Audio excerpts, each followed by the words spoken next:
Hello नमस्कार दोस्तों। पटवार टेस्ट सीरीज़ टेस्ट 0.2 में आप सभी का हार्दिक स्वागत है।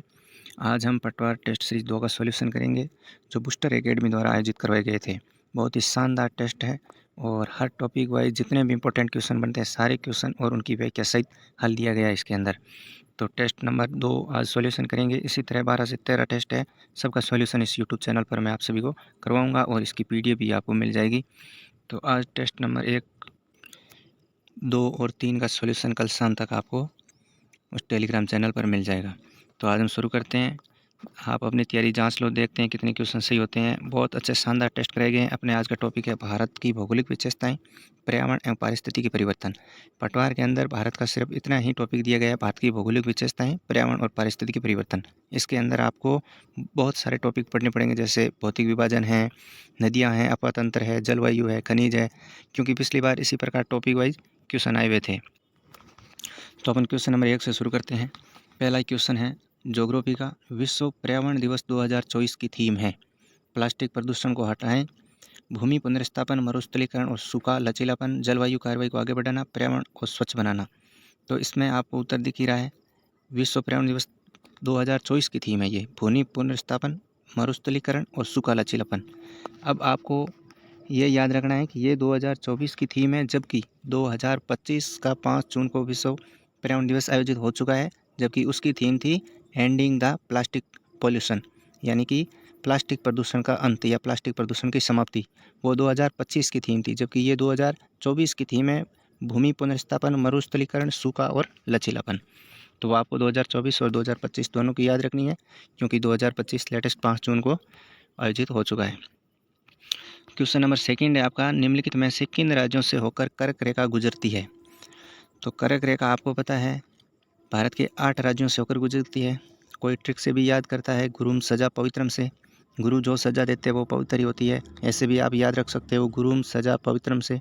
उसमें सारे कीवर्ड में सारे ही राज्यों के नाम आ जाते हैं। तो इस हिसाब से अब इस क्वेश्चन का उत्तर करते हैं। तो इसका उपयुक्त सभी है, जिसमें कर्क रेखा उत्तरी गोलार्ध में भूमध्य रेखा के समांतर 23.5 डिग्री पर खींची गई काल्पनिक रेखा है और यह भारत के 8 राज्यों से गुजरती है।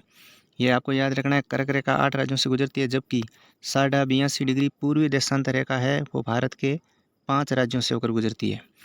इसमें है कर्क रेखा के अंदर 8, जिसमें गुजरात, राजस्थान, मध्य प्रदेश, छत्तीसगढ़, झारखंड, वेस्ट बंगाल, त्रिपुरा और मिजोरम। आपको ये क्रम से याद रखना है। और गुरुम सजा पवित्रम ये शब्द लिखे, आप उसके नीचे राज्यों को सेट कर दीजिए, वो क्रम से ही है। और क्वेश्चन नंबर 3, डोडा बेटा चोटी स्थित है। ये डोडा बेटा चोटी, ये अभी फर्स्ट ग्रेड क्वेश्चन आया था ये, जिसमें ये पूछा गया था डोडा बेटा किस पहाड़ी की चोटी है। और ये सेम क्वेश्चन इसमें टेस्ट सीरीज में दिया हुआ था, और ये टेस्ट पहले आयोजित हुआ था और पेपर बाद में हुआ था। तो इसमें आपको पता है ये नीलगिरी है, जो पूर्वी और पश्चिमी घाट को जोड़ती है। डोडा बेटा नीलगिरी पर्वत की सबसे ऊंची चोटी है और ये दक्षिण भारत की दूसरी सबसे ऊंची चोटी है। समुद्र तल से 2737 मीटर ऊपर है। नीलगिरी पर्वत पश्चिमी और पूर्वी घाट का मिलन स्थल भी है और इसे ब्लू माउंटेन भी कहा जाता है। ये तो नॉर्मल क्वेश्चन था, आप सभी को पता है। और क्वेश्चन नंबर 4 पर चलते हैं। निम्नलिखित में से कौन सा सुमेलित नहीं है। यह दर्रों से संबंधित क्वेश्चन है और भारत के भौतिक विभाजन के अंदर आपको सारे दर्रे याद करने पड़ेंगे, क्योंकि पटवार में दर्रों से संबंधित क्वेश्चन बनता ही बनता है। क्वेश्चन 4 का आंसर, जिसमें आपको देखना है कि इसमें सुमेलित कौन सा नहीं है। तो आपको पता है सिपकिला दर्रा, जो जम्मू कश्मीर के अंदर नहीं है। सिपकिला दर्रा कहाँ है, तो लोग कहाँ सिपते हैं, तो हिमालयों में जाकर सिपते हैं। तो सिपकिला दर्रा तो हिमाचल प्रदेश में है। जलेपला सिक्किम में है। बोमडिला अरुणाचल प्रदेश के अंदर है। और माना और नीति डरा उत्तराखंड में है। और इसको आप ऐसे भी याद रख सकते हो, हेमा मालिनी। मालिनी, माँ से माना, नी से नीति और ली से लिपुलेख दर्रा, ये तीनों ही उत्तराखंड के अंदर है। और जेलेपला और नाथुला, ये 2 दर्रे सिक्किम के अंदर है। सिपकिला दर्रा, रोहतांग दर्रा, ये हिमाचल प्रदेश के दर्रे हैं। तो इसका सॉल्यूशन देखते हैं। सॉल्यूशन के अंदर सिपकिला हिमाचल प्रदेश, जलेपला सिक्किम, बोमडिला अरुणाचल प्रदेश, माना और नीति उत्तराखंड के अंदर है। क्वेश्चन नंबर 5 है, निम्नलिखित पर्वत श्रेणियों का दक्षिण से उत्तर की ओर सही क्रम है। देखो क्वेश्चन को ध्यान से पढ़ना है, इसने दक्षिण से उत्तर की ओर पूछा है, ना कि उत्तर से दक्षिण की ओर। कोई जल्दबाजी में उत्तर से दक्षिण का क्रम सेट करके और लगा देते हैं और फिर चेक करते हैं तो क्वेश्चन गलत होता है। तो इसमें आपको ध्यान से पढ़ना है कि ये दक्षिण से उत्तर पूछ रहा है या उत्तर से दक्षिण की ओर पूछ रहा है। तो इसने क्वेश्चन में दक्षिण से उत्तर की ओर पूछा है, तो अपन उल्टा सेट करते हैं। देखते हैं, पहले अंदर जास्कर आ गया, तो जास्कर तो 1 नंबर पर है नहीं दक्षिण से, तो फिर दूसरे नंबर पर पीर पंजाल, जास्कर, लद्दाख और काराकोरम, 2 नंबर ऑप्शन सही है। उल्टा पढ़ के देख लो आप, सबसे ऊंची काराकोरम, लद्दाख, जास्कर और पीर पंजाल श्रेणी। तो हिमालय की श्रेणियों से उत्तर दिशा की ओर क्रम में पीर पंजाल, जास्कर, लद्दाख और काराकोरम पर्वत श्रेणी आती है। ये उत्तर दिशा की ओर क्रम में है, ध्यान रखना, सही पढ़ना शब्द को, क्योंकि ये उत्तर दिशा की ओर या उत्तर दिशा से दक्षिण की ओर पूछ रहा है या दक्षिण से उत्तर की ओर पूछ रहा है, इसमें ही घुमा देगा आपको। इसमें आपको पता है 3 चोटियाँ ट्रांस हिमालय की है। ट्रांस एंड पार हिमालय वृहद हिमालय के उत्तर में स्थित है। इस श्रेणी का अधिकांश भाग तिब्बत में होने के कारण इसे तिब्बत हिमालय भी कहा जाता है। इसके अंतर्गत काराकोरम, लद्दाख और जासर पर्वत श्रेणियाँ आती हैं, जबकि पीर पंजाल श्रेणी जम्मू कश्मीर स्थित मध्य हिमालय की सबसे लंबी श्रेणी है। ये भी एक अलग से क्वेश्चन बताया है कि पीर पंजाल किस हिमालय की श्रेणी है, तो ये मध्य हिमालय की श्रेणी है। जबकि ट्रांस हिमालय का हिमालय से कोई लेना देना नहीं है, ट्रांस हिमालय हिमालय का भाग ही नहीं है, जबकि ट्रांस हिमालय हिमालय से बहुत पहले ही बन चुका था और हिमालय बहुत नवीन पर्वत है। तो ये 3 तो उसने ट्रांस हिमालय की दे रखी है और एक वृहद हिमालय की चोटी दे रखी है। तो ये उत्तर से दक्षिण का सही क्रम हो गया। क्वेश्चन नंबर 6 पर चलते हैं। क्वेश्चन नंबर 6, निम्नलिखित में से तमिलनाडु और आंध्र प्रदेश के तट को किस नाम से जाना जाता है। ये क्वेश्चन लगभग हर बार आ जाता है। 2 तट है, आपको याद रखना है कि तमिलनाडु और आंध्र प्रदेश, यानी कि ये पूछ रहा है आपको किस साइड पूछ रहा है, पश्चिम या पूर्व की ओर। तो ये आपको पूर्वी तट की ओर पूछ रहा है कि पूर्वी तट पर जो आंध्र प्रदेश और तमिलनाडु का तट है वो किस नाम से जाना जाता है। तो आपको पता है कोरोमंडल तट, और पश्चिमी घाट को कहते हैं मालाबार तट। तो तमिलनाडु और आंध्र प्रदेश के तट का नाम कोरोमंडल तट है और ये 22,800 वर्ग किलोमीटर क्षेत्र में विस्तृत है। ये इतना क्षेत्रफल कोई नहीं पूछेगा। ये तट पूर्व में बंगाल की खाड़ी, पश्चिम में पूर्वी घाट, दक्षिण में कावेरी नदी के डेल्टा और उत्तर में उत्कल मैदान से घिरा हुआ है। ये उत्तरी सरकार, उड़ीसा, कोंकण, मालाबार, कोरोमंडल, ये सारे आपको पता होने चाहिए किस साइड, किस राज्य से किस राज्य तक कौन सा तट है। अब क्वेश्चन नंबर 7 पर चलते हैं। निम्नलिखित में से नेपाल हिमालय किसके मध्य अवस्थित है। ये आपको हिमालय का पारदर्शिक विभाजन के बारे में पूछ रहा है। आपको पता है सिडनी ब्राड ने हिमालय को 4 पारदर्शिक विभाजन किया था नदियों के आधार पर। उसमें ये पूछ रहा है कि नेपाल हिमालय किसके मध्य स्थित है। तो आपको पता है नेपाल हिमालय काली और तीस्ता नदी के मध्य स्थित है। तो काली और तीस्ता नदी के बीच फैली लगभग 800 किलोमीटर लंबी हिमालयन श्रृंखला को नेपाल हिमालय कहा जाता है। और आपको पता है ये नेपाल हिमालय सबसे बड़ा हिमालयी खंड है जो पारदर्शिक विभाजन के आधार पर। इसमें लिखा भी है नेपाल हिमालय 4 विभाजनों में सबसे बड़ा है। मेची, कोसी, बागमती, गंडक और कर्णाली नदियों का उद्गम नेपाल हिमालय से ही होता है। काठमांडू घाटी यहाँ की एक प्रसिद्ध घाटी है। काठमांडू नेपाल तो सभी को ही पता होगा। अगला क्वेश्चन पर चलते हैं। अब आपको इस क्वेश्चन में क्या करना है, ये तो एक नेपाल हिमालय का बताया, आपको सारे हिमालय के जितने भी पारदर्शिक विखंड है 4 कौन कौन सी नदियों के आधार पर किए गए हैं वो आपको एक बार देख के अच्छी तरह से याद कर लेने हैं, क्योंकि ये आपके भौतिक विभाजन दिया हुआ है, भौतिक विशेषता दी है, तो ये हिमालय का ही भौतिक विभाजन है पारदर्शिक आधार पर। अब आपका क्वेश्चन नंबर 8, निम्नलिखित में से कौन सा विकल्प सुमेलित नहीं है। इसमें झील के बारे में पूछा गया है। अब आप सोचोगे कि हमारे सिलेबस में नदियाँ और झील है ही नहीं, जबकि आपके सिलेबस में भारत की भौतिक विशेषता दी हुई है, तो भौतिक भूमि से ही जुड़ा हुआ है, उसमें नदी भी पढ़नी पड़ेगा, झील भी पढ़ना पड़ेगा, अपवा तंत्र और जलवायु और ज़्यादातर खनिज से भी क्वेश्चन आ जाते हैं। तो एक बार सरसरी नज़र से आप ज्योग्राफी इंडिया की लगभग 10-12 टॉपिक है देख लेना, एक भी क्वेश्चन इधर उधर ना हो। और आप यदि ये 10 से 12 टेस्ट सीरीज़ का सॉल्यूशन अच्छी तरह से याद करके चले जाओगे तो लगभग 80% ज्योग्राफी आपकी यहीं से ही कवर हो जाएगी, क्योंकि क्वेश्चन सेम ही ये घूम घूम के आने हैं। क्वेश्चन नंबर 8 आपको कहता है निम्नलिखित में से कौन सा विकल्प सम्मिलित नहीं है। वुलर झील जम्मू कश्मीर, चिल्का झील उड़ीसा, पुलिकट झील मणिपुर, लोनार झील महाराष्ट्र। अब आपको पता ही है पुलिकट झील मणिपुर में नहीं है, जबकि पुलिकट झील कहाँ है, पुलिकट झील तमिलनाडु के अंदर है, आंध्र प्रदेश और तमिलनाडु की सीमा पर ही है। और वुलर झील तो जम्मू कश्मीर में है, क्योंकि ये भारत की सबसे बड़ी मीठे पानी की झील है। चिल्का झील आपको पता है उड़ीसा के अंदर है, खारे पानी की झील है, और ये लेगून झील भी है। पुलिकट भी एक लेगून झील है जो आंध्र प्रदेश और तमिलनाडु की सीमा पर स्थित है। और लोनार झील आपको पता है ज्वालामुखी उद्गार से बनी एक झील है जिसे हम क्रेटर झील कहते हैं, जो महाराष्ट्र में स्थित है। क्वेश्चन नंबर 9, निम्नलिखित पर्वत पहाड़ियों का उत्तर से दक्षिण दिशा की ओर सही क्रम है। ये 3 दक्षिण भारत के अंदर पहाड़ियाँ हैं और हर बार एग्जाम में लगभग क्वेश्चन आ जाता है और कई बार आप गलत कर जाते हो, तो इसको आज सही से सेट कर दो। ये पूछ रहा है उत्तर से दक्षिण, उत्तर से दक्षिण। उत्तर में पहले कार्डम की पहाड़ियाँ, सॉरी उसमें पहले नीलगिरी की पहाड़ियाँ, ये उत्तर से पूछ रहा है। यदि दक्षिण से पूछता तो पहले कार्डम की पहाड़ियाँ थी, तो इसने उत्तर से पूछा है। तो उत्तर से दक्षिण की ओर सही क्रम तो नीलगिरी की पहाड़ी जो पूर्वी घाट और पश्चिम घाट को जोड़ती है, जिसमें अभी हमने पढ़ा था डोडा बेटा। और उसके बाद में आएगी अन्नामलाई की पहाड़ी और उसके बाद में आएगी कार्डमम की पहाड़ी। तो ये 3 पहाड़ियाँ हैं जो दक्षिण भारत के अंदर स्थित है और ये तीनों ही समांतर क्रम के अंदर है उत्तर से दक्षिण की ओर। तो क्वेश्चन नंबर 9 और क्वेश्चन नंबर 10। क्वेश्चन नंबर 10 फिर आपका हिमालय से आया है। निम्नलिखित में से कांगड़ा एवं कुल्लू घाटी स्थित है। अब कांगड़ा और कुल्लू घाटी कहाँ हैं, ये आपको राज्य तो पता है, लेकिन हिमालय का विभाजन भी पता होना चाहिए कि ये हिमालय के किस विभाजन के अंदर है। मान हिमालय या आंतरिक हिमालय के अंदर है, या शिवालिक में है, ट्रांस हिमालय में है, मध्य या लघु हिमालय में है।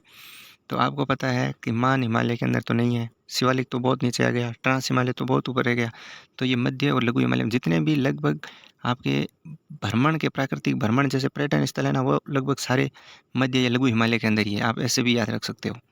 तो मध्य हिमालय या लघु हिमालय पर्वत श्रृंखला में हिमाचल प्रदेश के कांगड़ा एवं कुल्लू की घाटियाँ स्थित है। इस क्षेत्र को पहाड़ी नगरों के लिए जाना जाता है। मसूरी, नैनीताल, रानीखेत ये पर्यटक स्थल है और ये आपके इस लघु हिमालय के अंदर स्थित है। और क्वेश्चन नंबर 11, निम्नलिखित में से पश्चिम तटीय मैदान के विभाजन के संदर्भ में कौन सा युग सुमेलित नहीं है। इसने कहा है पश्चिम तटीय मैदान के विभाजन। मैंने आपको अभी बोला कि जितने भी ये तट है आपको राज्यवार याद कर लेने हैं कि किस राज्य से किस राज्य तक कौन सा तट है, किस राज्य से किस राज्य तक कौन सा तट है। तो आप भारत का तटीय मैदान उस भौतिक विभाजन में आप याद करना पड़ेगा आपको। तो इसमें केरल में कोरोमंडल तट दे दिया है, जबकि कोरोमंडल तट हमने अभी पढ़ा है कहाँ है, वो तो पूर्वी घाट के अंदर है, जबकि पश्चिमी घाट के अंदर तो मालाबार तट है। तो इसमें सुमेलित नहीं है, ये डी ऑप्शन। पूर्वी तटीय मैदान का दक्षिणी भाग तमिलनाडु का तटीय क्षेत्र है जो कोरोमंडल के नाम से जाना जाता है। बाकी काठियावाड़ तट गुजरात में है, कोंकण तट महाराष्ट्र में है और कर्नाटक आपको पता है पश्चिमी घाट के ऊपर है तो मालाबार तट पर है। और ये कोरोमंडल तट पूर्वी घाट का है। क्वेश्चन नंबर 12, निम्नलिखित में से कौन सी नदी बंगाल की खाड़ी में प्रवाहित नहीं होती है। अब आप मैप बनाकर एक तरफ पूर्वी घाट एक तरफ पश्चिमी घाट की ओर जाने वाली नदियों को, लगभग 10 से 12 मोस्ट नदी है, लिख लेना और लिख के चिपका देना लाइब्रेरी में जहाँ भी पढ़ते हो आगे कि पूर्वी घाट और पश्चिम घाट कौन कौन सी नदियाँ जाती है। तो ये बार बार देखने पर आपको याद हो जाएगी, क्योंकि क्वेश्चन बहुत माइनर आते हैं और ये गलत कर जाते हैं। एक एक क्वेश्चन की लड़ाई होती है।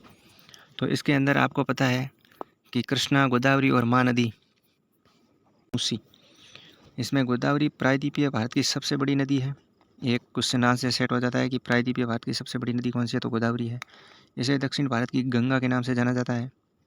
पूर्णा, वर्धा, मंजरा, वैनगंगा, पैनगंगा और इंद्रावती, सबरी आदि गोदावरी की प्रमुख सहायक नदियां हैं, जबकि तुंगभद्रा, मूसी एवं कृष्णा की प्रमुख सहायक नदी है तथा अमरावती कावेरी की सहायक नदी है। तो इसका आंसर बी है इंद्रावती। आपको पता है कि इंद्रावती गोदावरी की सहायक नदी है, जबकि तुंगभद्रा और ये मूसी ये तो कृष्णा की सहायक नदी है और अमरावती कावेरी की सहायक नदी है। तो इंद्रावती गोदावरी की सहायक नदी है, जो दक्षिण भारत की गंगा के नाम से जानी जाने वाली गोदावरी नदी प्रायद्वीपीय भारत की सबसे बड़ी नदी है। क्वेश्चन नंबर 15 है, अलकनंदा और भागीरथी नदियों के संगम पर कौन सा स्थान अवस्थित है। देखो नदियों के संगम से 4 या 5 4 संगम है और उन सबको आपको याद कर लेना है कि जैसे अलकनंदा और भागीरथी से कौन सा होता है, देवप्रयाग किस कौन सी नदियों से, रुद्रप्रयाग कौन सी नदी से, मंदाकिनी मिलती है तो कौन सा प्रयाग बनता है। ऐसे 4 प्रयाग है और वो चारों लेके एक साथ याद कर लेना। अलकनंदा आपको पता है संतोपत हिमानी से निकलती है, भागीरथी का गोमुख से निकलती है। डायरेक्ट हम ये जैसे याद करते हैं कि गंगा कहाँ से निकलती है, तो गंगा गोमुख से निकलती है, तो गंगा गोमुख से नहीं निकलती, वहाँ से भागीरथी नाम से गंगा निकलती है, गंगोत्री हिमनद से, इसलिए उसको गंगा गंगा बोल देते हैं। बाकी ये देवप्रयाग पर आकर इन दोनों का संगम होता है और उसके बाद में जो नदी निकलती है उसको गंगा नदी कहते हैं। तो भागीरथी और अलकनंदा के संगम से देवप्रयाग का निर्माण होता है और ये 4 संगम हैं। आपको गूगल करके चारों ही संगम एक साथ लिख के याद कर लेने हैं। क्वेश्चन नंबर 16 पर चलते हैं कि निम्नलिखित में से कौन सी ब्रह्मपुत्र की सहायक नदी या नदियाँ हैं। अब ब्रह्मपुत्र की सहायक कौन सी नदी है? दिबांग, कामेंग और लोहित। निम्नलिखित कोड का सही उत्तर का चयन कीजिए। तो आपको इसका बहुत बड़ा सॉल्यूशन दिया हुआ है कि ब्रह्मपुत्र नदी चैम युंगडुंग हिमानी से निकलती है और ये हिमानी मानसरोवर झील के दक्षिण पूर्व में लगभग 100 किलोमीटर की दूरी पर अवस्थित है। तिब्बत में इसे सांगपो कहते हैं। अरुणाचल प्रदेश में यह दियांग के नाम से प्रवेश करती है तथा सदिया के निकट असम घाटी में प्रवेश करती है, जहाँ इसे ब्रह्मपुत्र नदी कहते हैं।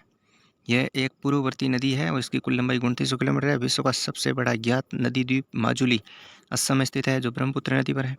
ब्रह्मपुत्र की सहायक है सुबनगिरी, भरेली, मानस, दिबांग, लोहित, धनसिरी, कामेंग, रेदाग और पगलादिया और कपिली। तो इसमें आपका आंसर नंबर कौन सा सही होगा? डी सही होगा। तीनों ही होंगे, दिबांग, कामेत और लोहित। क्वेश्चन नंबर 17 निम्नलिखित में से श्रीरंगपट्टनम, शिव समुद्रम एवं श्रीरंगम द्वीप किस नदी पर स्थित है? ये आपको नदी द्वीप के बारे में पूछा है। तो श्रीरंगपट्टनम, शिव समुद्रम और श्रीरंगम आपको पता है ये कावेरी नदी पर है और कावेरी नदी का उद्गम स्थल है ब्रह्मगिरी पहाड़ी और वहाँ से निकलकर ये बंगाल की खाड़ी में गिरने के क्रम में 3 बार 2 शाखाओं में बंटकर इन द्वीपों का निर्माण करती है। ये श्रीरंगपट्टनम शिव समुद्रम कर्नाटक में है और जबकि श्रीरंगम तमिलनाडु के अंदर स्थित है और माजुली ब्रह्मपुत्र बनाती है, जबकि ये 3 आपके कावेरी नदी द्वारा निर्माण किया जाता है। क्वेश्चन नंबर 18 है निम्न में से भारत में पश्चिमी विक्षोभ किससे संबंधित है? ये बहुत बार क्वेश्चन आता है राजस्थान की ज्योग्राफी में। इस बार आपको भारत की ज्योग्राफी में पूछा है। तो आपको पता है उपोष्ण कटिबंधीय पश्चिमी जेट स्ट्रीम से आता है। उपोष्ण ये पश्चिमी विक्षोभ भूमध्य सागर से उत्पन्न होता है और उपोष्ण उष्ण कटिबंधीय चक्रवात के समान है और उपोष्ण कटिबंधीय पश्चिमी जेट स्ट्रीम के माध्यम से भारतीय उपमहाद्वीप में प्रवेश करता है, जो सर्दियों के मौसम में उत्तर पश्चिम भारत में अचानक बारिश, बर्फ और कोहरा लाता है। ये राजस्थान, पंजाब और हरियाणा में सशक्त है तथा उप हिमालयी क्षेत्र में पूर्व की ओर बढ़कर अरुणाचल प्रदेश तक पहुँचते हैं, जिससे मैदानी क्षेत्र में हल्की बारिश और हिमालयी क्षेत्र में बर्फबारी होती है। जो हमारे यहाँ मावट की वर्षा होती है सर्दी के अंदर, वो भी पश्चिमी विक्षोभ से होती है और ये पश्चिमी विक्षोभ जेट से संबंधित है और यही उपोष्ण पश्चिमी जेट स्ट्रीम है। ये आपको इसका पूरा एकदम गौर से सॉल्यूशन याद कर लेना है, ताकि ये राजस्थान से संबंधित है तो ये क्वेश्चन घूमकर राजस्थान की ज्योग्राफी में ही आ सकता है।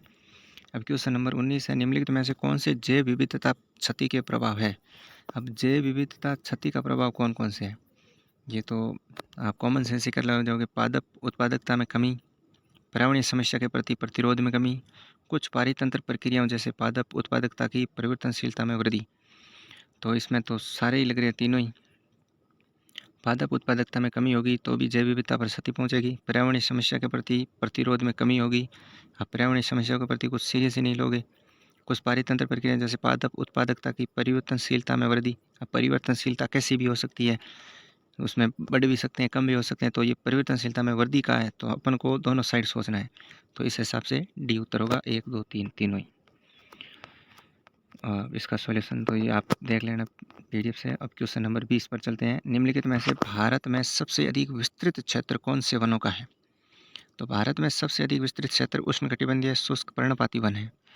भारत के अधिकांश क्षेत्र में उष्णकटिबंधीय शुष्क पर्णपाती वन पाए जाते हैं। ये वन क्षेत्र से 100 सेंटीमीटर वर्षा वाले क्षेत्र में उगते हैं और पर्णपाती वनों में आपको पता है तेंदुपलास और ये धावड़ा, खेर जैसे वृक्ष पाए जाते हैं।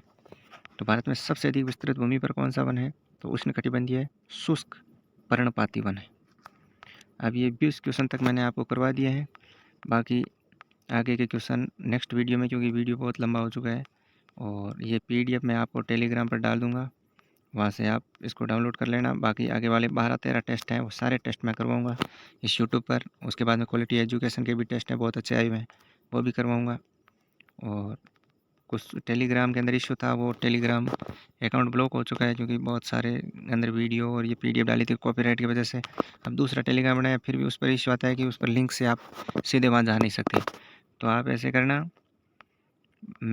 आप कमेंट के अंदर अपनी टेलीग्राम आईडी डाल देना, या मैं कमेंट में मेरी टेलीग्राम आईडी डाल दूँगा, आप उस पर डायरेक्ट टेक्स्ट मैसेज कर देना, मैं आपको वहाँ ये सारी पीडीएफ भेज दूँगा। और नहीं तो सुबह तक टेलीग्राम का कुछ ना कुछ सॉल्यूशन निकालूँगा। बाकी यूट्यूब के ऊपर आपको सारी टेस्ट सीरीज़ में करवाऊँगा, तो आप चैनल को सब्सक्राइब ज़रूर कर लेना। कुछ मेरी मेहनत आपकी सफलता में काम आए तो भाई को सपोर्ट करना। और बहुत सारे अच्छे कंटेंट मैं कहीं से जुगाड़ करके आपके टेलीग्राम चैनल पर डालता रहूँगा। थैंक यू, धन्यवाद, जय हिंद।